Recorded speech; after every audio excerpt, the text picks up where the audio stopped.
Wow! For today's video, busy nga ang inyong manong dahil sa may nag-order nga sa akin ng siomai sa Bilao. At ito, naluluto na ang ating shark fin siomai, Japanese siomai at pork siomai. So ilalagay natin ito sa Bilao.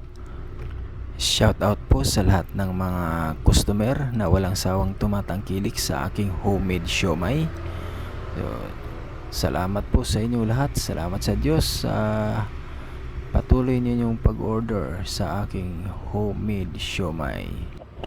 Sa lahat ng gustong mag-order, DM lang sa akin at makakatikim kayo ng masarap na siomai sa Bilao.